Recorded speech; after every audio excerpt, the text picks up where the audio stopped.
Pating. Nakahuli tayo ng kaibang isda oh. Ito.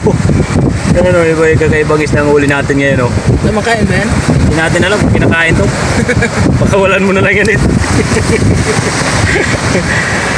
Ito ang huli natin oh, sa binwit. Kikilawin natin mamaya yan. Ito. Masarap kinilaw yan. Kauri ng bangus. Pating. Magklase yung huli. Ah, ito yung dumidikit sa pating, di ba? Hindi. Ha? Ewan ko, ano isda yan? Hindi ko kilala yung isda na yan. Ito, ibang isda ang huli namin eh. Kaya pag nila. Ayan o. Ayan o, kaibang isda o. Pating. Pakawala natin kasi hindi natin kilala kung anong isda to.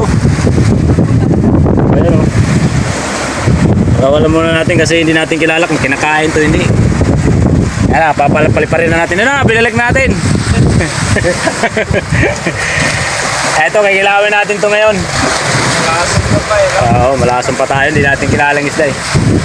Yan, nami-minute lang kasi kami ng ano, ng talakito at sa kabitbit. Yan. Ito, 3 piraso pa lang ang huli namin, kikilawin namin ito mamaya kasi napakasarap kinilaw nito. Kasi yan, napakaalon, hindi tayo makapamana. Yan yung dagat, galit na naman, oh, ang aga-aga pa.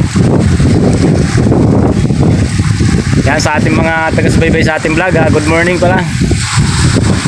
Good morning, good morning. Dito tayo ang aga natin, alas 6 pa lang eh. Kuha tayo ng pangkilaw. Kasi napakasarap na kinilaw nito eh. Yan yung kasama ko, siya namiminwin. Yan, ipamakita, napakamadilim pa eh.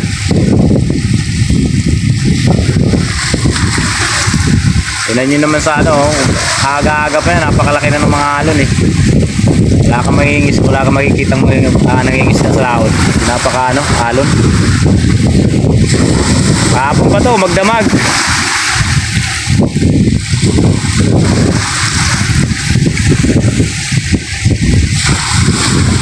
Ayan, ito tayo ngayon. Kikilaw tayo mamaya. Kauri kasi ng bangus to, kung napapansin nyo yan, marami na kinala sa isla na to dito. Ayan. Okay, tuloy muna natin.